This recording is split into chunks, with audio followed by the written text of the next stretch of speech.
The college football experience, conference championship, and FCS playoff pregame show on the Sports Gambling Podcast Network is brought to you by Underdog Fantasy. Sign up.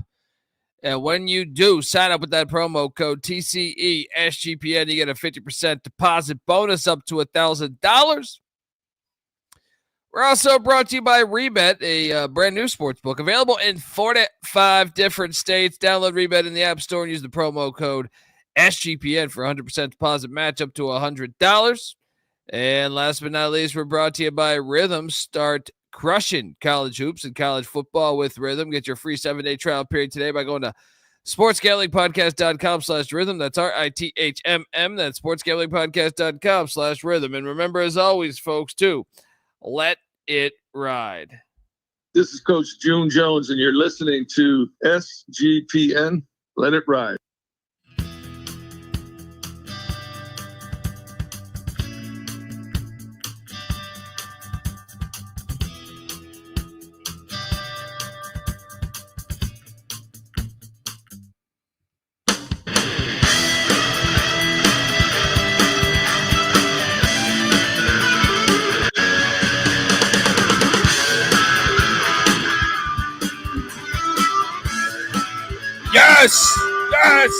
Yes. Woo! Welcome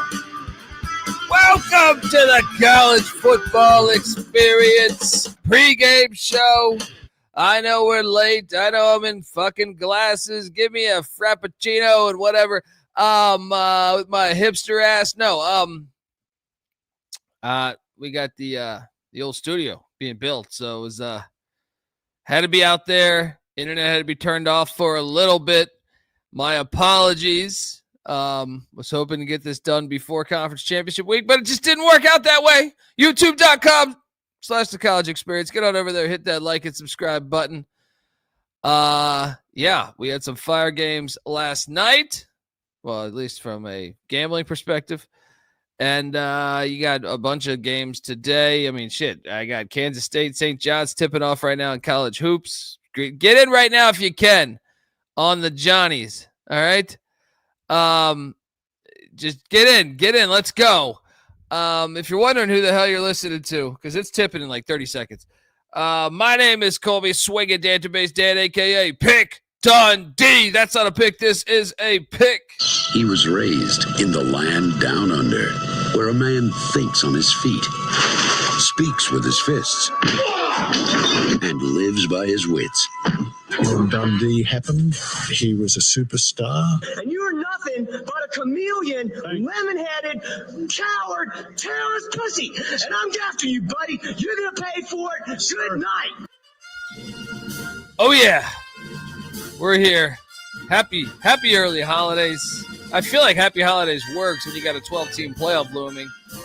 I hope people witnessed the goalposts going down in Boise, the field being stormed, whether it was West Point, whether it was Boise. Imagine more of that. Expand the playoffs. 12's not enough. I am joined by my co-host. He is also the host of the NBA Gambling Podcast and the WNBA Gambling Podcast. You hear him every single Saturday morning on this very show because, damn it, he started here. All right? Give it up for the great Terrell Furman Jr. How are you, buddy? What's going on, Kobe? How are we doing? How are we living? We good? Everything good? 3-0. Nice 3-0 day for me yesterday. I don't know about you. Yeah. Very. I mean, yeah. Shout out to those patriotic Americans out there. We love our troops. We love Bryson Daly for sure, but we especially love our troops. And shouts out to those guys. You know, I knew a guy that went to West Point. Pretty cool. He was, I promise you, he was about 5'3", maybe 5'2", and $120 soaking wet. But damn it, he was a West Point cadet, and he was amazing. Oh yeah, once you get the small man syndrome, man. That's how Rudy made the team. You know what I mean? You know what I mean? Like you're ready to go.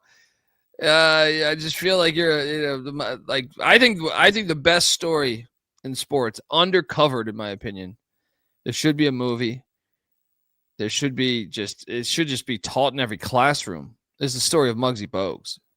I think Muggsy Bogues is like, dude, 5'3", played what, like 15 years? He played a long time. Yeah, he played a long time. Like, that's ridiculous. Like, absolutely he played insane. a long time. He was a lockdown defender. Lockdown defender. Didn't matter how big or how, it doesn't matter. He was there. He was a good passer too. I would say shout like out to Charlotte, North Carolina. Shout out to the full Charlotte, North Carolina. Speaking of Charlotte, North Carolina, we do have SMU. By the way, it was the coldest night in the past year in North Carolina last night into today.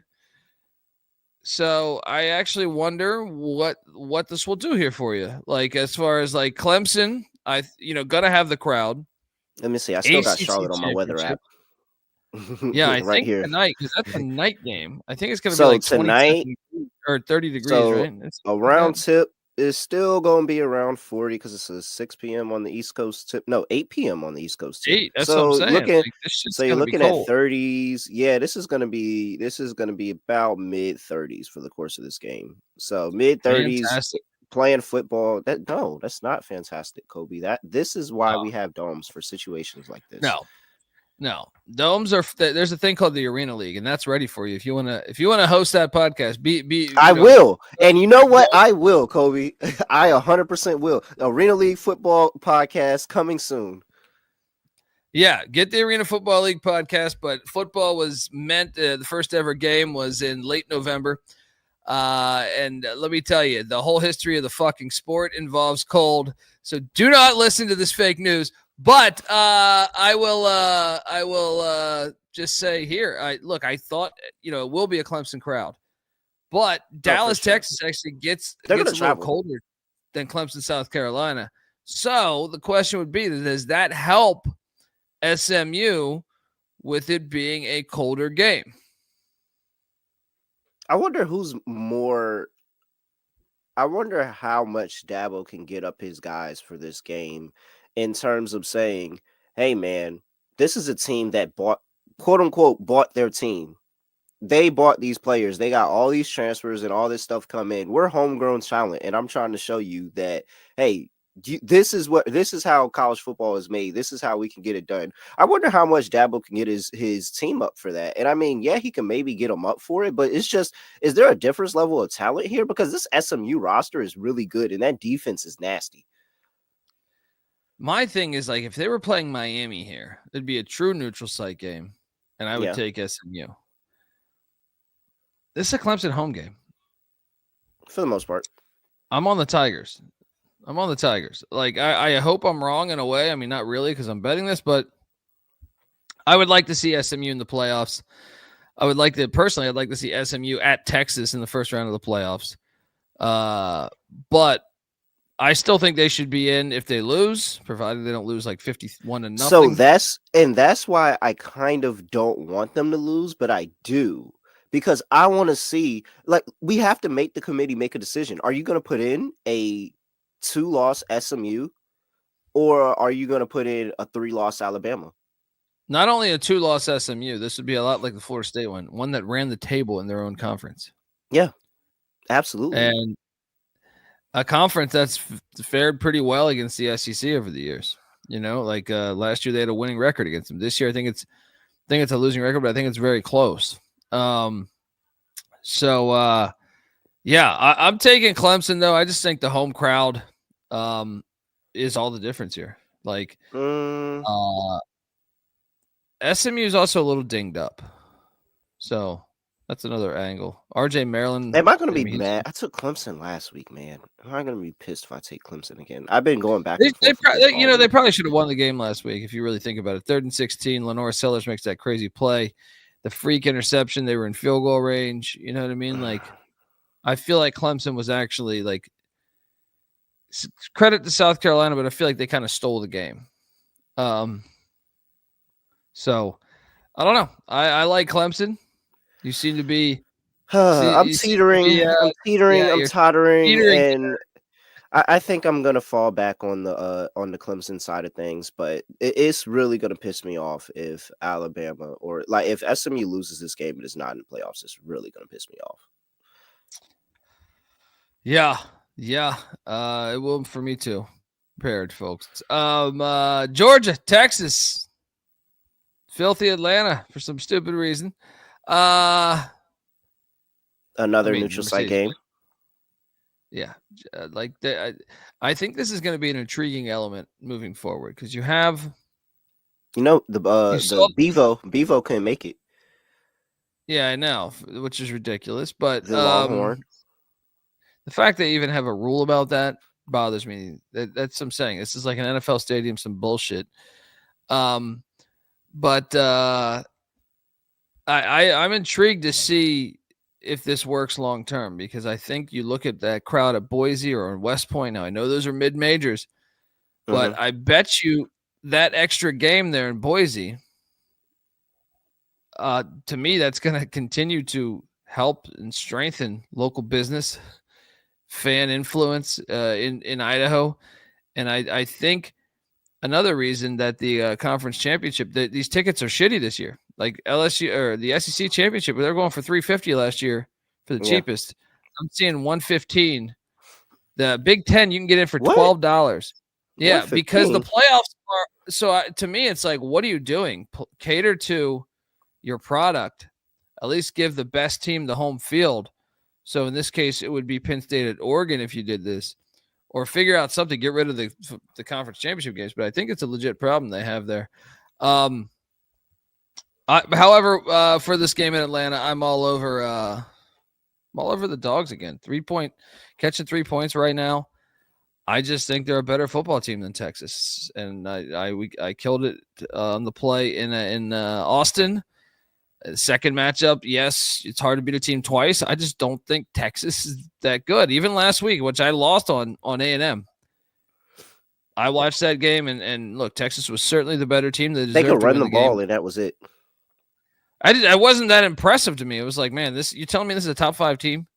I mean, I was impressed by the run game. That was it. But, like, it wasn't like they were doing anything that was like, because if Georgia stops you from running the football, what are you doing the whole portion of that game? You're probably not even scoring, the 17 points you scored in that game. Like, you get maybe the arch run, and that's it. Like, they weren't able to move the football except on the ground. And Georgia's going to stop that, man. Georgia's going to be very, very physical on the point of attack. And, yeah, Georgia has their own issues running the football. But, man, if Carson Beck's going to make a mistake, at least he's going to push the ball downfield. At least he can make some throws. I question the throws Quinn Ewers actually makes. Like, I don't know. We saw Georgia offense at its lowest throw 2 picks to start the game last time, and they still won 30-15. I just don't know what more Texas can do. Yeah, I think it's a good spot just to jump on Georgia. I mean, it's going to be a Georgia crowd too. As always, because it's in Atlanta once again. You don't let them walk in here and win the SEC year one. Fuck that. Yeah, give me them dogs. Even if it is a second matchup. Big 12 is about to tip or kick. I'm sorry, in 17 minutes. Iowa State this line has crossed over 0. Arizona State was a 2-point favorite. It seemed like all week. Currently, I'm seeing the Clones as a 1-point favorite. Terrell, I'm all over these Clones and Rocco Becht. Oh, yeah. Going toe-to-toe with... I got the poster. That's what they're working on in the studio right now. But give me Iowa State. I just think losing Jordan Tyson for Arizona State. I also think Iowa State's team doesn't use the portal much, and a lot of their roster was there their first time in this game a couple years ago against Oklahoma. And I think that Arizona State's had never been in a spot this big. So, I mean, not since fucking Jake Plummer and Pat Tillman. But I think Iowa State's been here. They know that, hey, last time we lost a close game to Oklahoma. We get this done in the playoffs. And I also think they're going to load the box. Matt Kimball's going to load the box and make Arizona State beat you because without Tyson, they don't really have a big-time number 2. So I think that the secondary absolutely can just keep those receivers from getting separation. And that's the thing that's going to really, really make Levitt struggle today. I think Levitt's going to throw a couple of interceptions today because of that, because those receivers are not getting separation from the defensive backs. And yeah, load the box, stop Cam Scatterbo. If you can stop him in his tracks, you can make this a football game. And Rocco Beck, I admit it, he's not the best quarterback in college football, but damn it, is he a gamer? And he's had drives to be able to take this Iowa State team down the field and win the game at the end of the game. This is an opportunity. I think he can do the exact same thing here. I've been betting him all year. I'm still up on units with Rocco Beck, and I'm rolling with them through the championship game. Iowa State makes the fucking playoff. Yes, absolutely. Yes. There should be a real conversation after Iowa State wins this game. I understand Boise is amazing. 100%. I love Boise. There's a real conversation about Iowa State should have a bye. Oh, I think they should personally. But, I love Boise State, but I just think that the gauntlet Iowa State went through is harder than what Boise went through by a big gap, especially because the Mountain West was down this year. Had it been the previous year, I think he had more of an argument. Shout out to my guy, Tony C., who doesn't love a white running back. He's on the Cam Scatterbo over rushing yards. And Tony, we're having a bit of a renaissance for white running backs because Iowa State, I'm forgetting my guy's name right now. Is it Hansen? There's a white running back for Iowa State too. I didn't see this one coming, Terrell, if I'm being honest. I did Carson not Steele see is third in rookie votes for you got McCaffrey, rookie fan votes. I didn't. Carson If you would have Steele's asked third me in this, rookie fan votes. if you would have asked me this 15 years ago, I just would have said bullshit. I would be like, no. I don't think it's happening. I'm personally waiting for the white corner to return. You got Cooper DeJean. Yeah. You got Cooper DeJean, Jason Ciornberg. The whites are clinging on to those. But it is pretty crazy to see. I did not see this coming where you have a Big 12 championship with both teams with white starting running backs. Pretty wild. Anyway, continuing on this journey. Penn State, Oregon, and Indianapolis. $12 tickets. I'm all over Penn State, man. I think Franklin, this is how Penn State fans are probably going to hate this. He's going to get the 1 seed. He's going to get the 1 seed in the playoffs. They're going to lose. But his argument will be, you can't fire me because I got the 1 seed. Kobe. I'm doing this too, so I don't know why I am saying this because I'm on Penn State plus 3.5 too. But Kobe, why are we taking the money line? Yeah. Okay. Okay, money line. Kobe, why are we taking Penn State in a big game here? Why are we keep doing this to ourselves with James Franklin? We continue to do this. We continue to do this. Here's why. I think there's more pressure on Oregon, right? There's more pressure on Oregon, and I also think is it really? I do because you're an undefeated season. I don't know. When your job is on the line, I think it's a little bit more pressure on you. Like this is actually, if James Franklin loses this game, well, for one, if this game isn't even close, he's for sure fired. But even a loss might not even Oregon 1-3 seems very, very interesting because I could see us being right in. I think the defense is going to get after Gabriel today. I think they're going to force him into some bad throws. I remember what Dylan Gabriel looked like when he got pressure in his face and he was throwing interceptions in the red zone, like 100%. I think all of those could be recipes for success for Penn State, but God damn it, James Franklin can't win the big game. It's always something that goes wrong. Is this the big game though? Because you could argue that next game they play would be the big game. I think there's less pressure on this game. So I think that's why they win this thing. They get it done. And Barry Smith with the nice back. I don't know how to take this. A backwards compliment here. You'll win dollars fading Colby, but he's got skills on the microphone. Oh, hey. I did go 3-0. Yeah, we did go 3-0 last night. Yeah. But anyway, you would have won a lot of money last night if you faded Kobe, for sure. You would have won a lot of money last night if you faded Kobe. Yep. You would have had UNLV plus 4.5. You would have had Tulane minus 4.5. Shoot, by the time tip-off happened, you would have had Tulane minus 5. You would have had Western Kentucky Hilltoppers plus 4.5 as well. You looking great fading Kobe last night. And that's just football. I had those same plays, by the way. Basketball, I also had a winning night too. But hey, it was a great comment because it still complimented me. So it left me all fucked up. I was sitting there reading it. Sounding like this. Well, I don't get they breaking the egg cold, but they're counting down 7, 6, 5. We got a couple more championship games. The MAC going on in 10 minutes here. Miami, Ohio, and Detroit. Miami, Ohio won it a season ago. Can they make it back-to-back MAC championships? The Ohio Bobcats, kind of a real success story. They were not projected to be very good this year. They had lost everybody in the portal. Nathan Rourke, who's currently in the playoffs with Indiana. Bobcats are catching 2. I think, they haven't won a MAC championship since the 60s. I kind of like the motivational side with the Ohio Bobcats here. This is one that I do think, out of all the ones we've mentioned, actually for every single FBS game, I think this is the hardest one to cap for me. Just because you got Miami, Ohio with the pedigree. You got Ohio, who's taken a team with less talent. This is a rematch game. Also, the last time it was a 10-point win for Miami, Ohio on October 19th.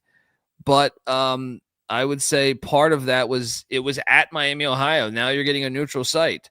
And I think this is truly neutral. So I'm taking the pumpkin. Yeah, Ford Field. That's what I'm saying. Like, I think the same fans, like the same amount of fans will be there. First off, they don't pack this. So it's only it's like almost like a spring football crowd. I mean, we didn't pack out the Celebration Bowl when we went to Mercedes-Benz and won our 4 Celebration Bowls. We didn't pack it out. It was still lit by far. Yeah. Still lit. I don't think they get as lit as us. Shout out to Coach Sean Gibbs, new. Welcome back, Coach. Welcome back, Coach. Shout out to Coach Sean Gibbs, new coach of North Carolina A&T Aggies. He was there, 4-time HBCU national champion. We are back, baby. That delayed, not denied. Delayed, not denied. They should have never let him walk. They should have signed him after they fired Coach Wash. Now we are back. North Carolina A&T is going to be on the mountaintop in the FCS coming soon. I'm telling you, Coach Gibbs is a guy that they run through a brick wall for. The former players are out there recruiting. Former players. Tariq Cohen is going to have influence on this staff and influence on this team. We're going to be back, baby. I'm telling you, North Carolina A&T. Trey Oliver over at North Carolina Central. You think he's a little concerned about this hire? Yeah, because he's about to lose. He was about to lose all. Well, I mean, he already lost the staff, but like some of those guys from that North Carolina Central staff, oh yeah, for sure, coming over to North Carolina A&T. They were already A&T guys. They're coming home.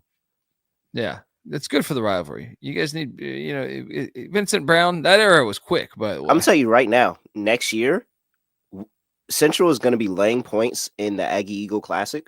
Oh, you got to take the points. Whatever the number is, you got to take it. A&T is going to win that game outright. I'm excited for that. I'm excited. We're going to have to go to that one. Marshall, Louisiana, Sunbelt. Louisiana's laying 5. Charles Huff being disrespected. Kobe, I want to read you a tweet. Who the fuck is Marshall, by the way, to be doing this? Kobe, can I read you a tweet? Sure. This is from Monroe Beard III, linebacker for Marshall. He tweeted this 6 days ago.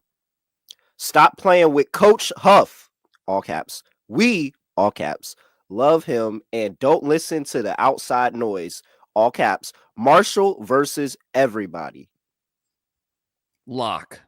I completely agree. And I didn't even see that tweet, by the way. Play the music. My logic was this, and I said this on the Wednesday pick show. I was like, Charles Huff has a win at Notre Dame. That's the best win in the history of Marshall, right? A win at Notre Dame. He's playing for the MAC championship. They still haven't extended him, and people are saying, well, he might be taking the Southern Miss job. It's a distraction. First off, he should take the fucking Southern Miss job because fuck you, Marshall. And then B, I think he's a player's coach. This is a former player himself. You know what I mean? Yeah. He played at the University of Hampton. And I think the team wants to win him this championship. And I think the team feels disrespected for him. So, lock all day. And that was before I even saw that tweet. Lock, Marshall, getting the 5. Sprinkle that money line. This team loves him. The team loves him. Yeah. Great spot. Hey Barry, we have this thing. It's called our picks page. So I don't know if you're just putting one on a. Well, I mean, I guess theoretically you could have you could be up if you faded one game. So I guess it could be true. But I can tell you this: I have a winning record, and I'm dominating, buddy. And to me, if you have a winning record throughout November in college hoops, you're pretty good. That's because that's the hard, especially in this day and age where you have that's portal. The hardest part of the season. Yeah. But yeah, I mean, Marshall. I actually think Marshall might be the best play of the day if we're gonna build this parlay. Uh-huh. I think that's one right Plus there too. To consider. We don't even need a win. Yeah. I mean, I think they're gonna win though. I think they're gonna win for their guy. I want to talk some FCS because Montana is catching an unbelievable number in the rematch of a national championship a year ago. They're catching 22.5 now. The national championship was in Frisco, Texas last year. This is they're going to Brookings, South Dakota to take on the 2-time champs, South Dakota State, but is a home now. I guess it was 23-3 a season ago, but is a home edge in a revenge game worth this many points, Terrell, as South Dakota State lays 22.5 points? Yep. Because I think they're about to pour it on. I think they're about to beat the shot. I mean, they've been dominating some of these games outside of a rivalry game between South Dakota. 52-6, 38-7, 41-10, 45-9. Like I know that I'm not the FCS connoisseur and the person that be locked in every one of these games, but I know a good program when I see one. And the fact that people are fading this because they see the big number, because I see the money pouring in on the Grizz here. Oh, no. I'm rolling with the Jackrabbits, laying the big number. They get revenge, and they get revenge in a bad way. I'm very excited to watch that game. I took the Grizz in the points because I think it's a big ass number, but and they did lose the championship last year. So I just think you got that chip on your shoulder of saying, man, this is our second chance of getting these guys. I see the chat talking about a bunch of other games we got going on. SWAC championship, Southern at Jackson State. I know Michael Barker, College Football Campus Tour, will be at this one.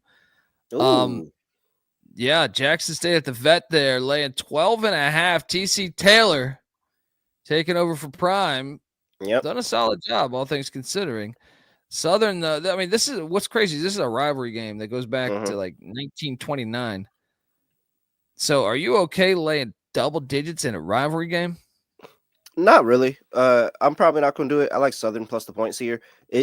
The SWAC championship typically goes one of two ways, and I think I understand it can be a blowout at times, but I mean, the SWAC doesn't play defense. Like, no team in the SWAC plays defense. This isn't, my side of the water. You get to that East Coast, that's where you see folks get in there and start playing some defense. But over there, out there in Southwest, if you read the tea leaves, Terrell's saying take the MEAC in a few weeks here.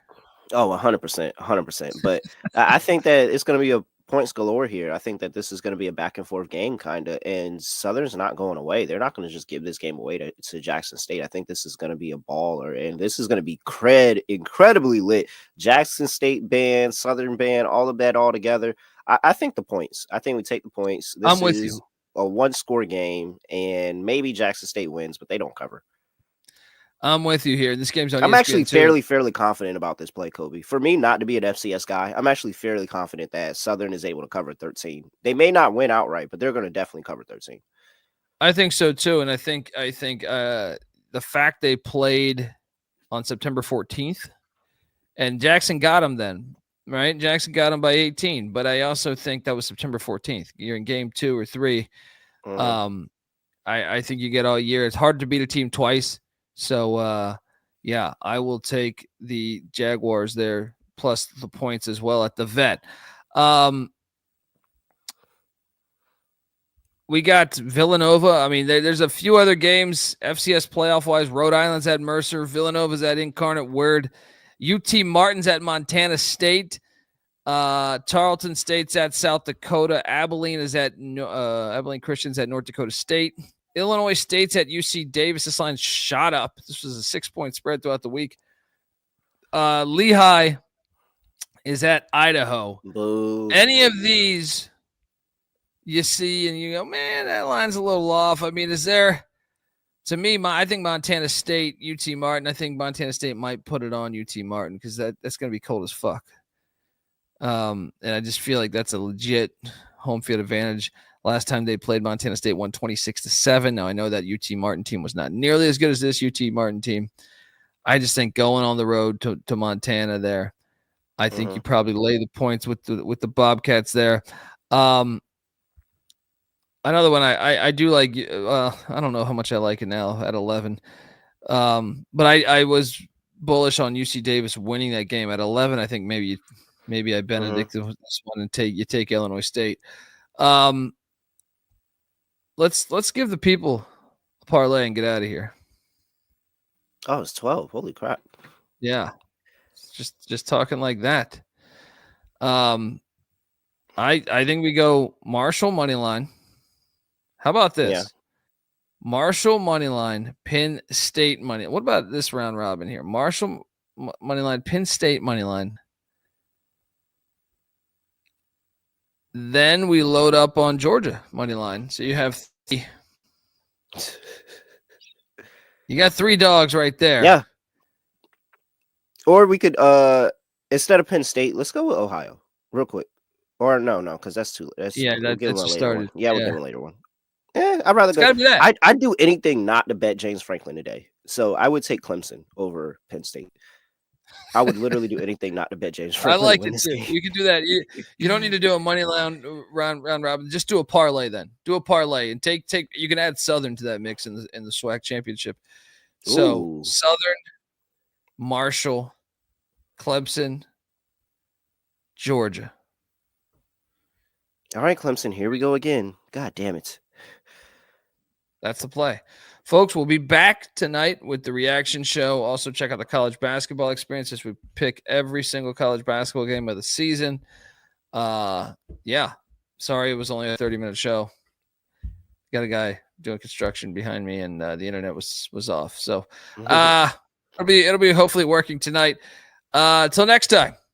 All right, everyone have a wonderful, wonderful day and enjoy Conference Championship Week and the FCS playoffs. And don't forget D2, D3, NAIA. There's a lot of great playoff games going on. Appreciate y'all.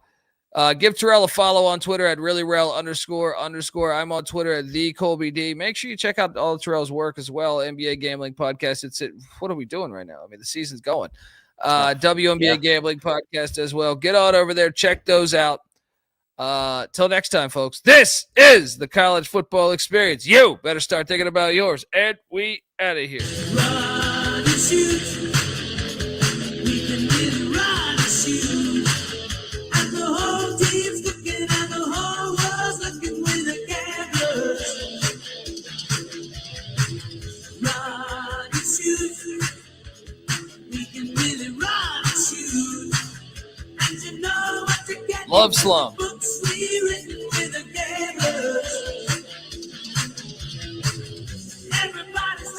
Appreciate you. Oh man, ANC football is so back.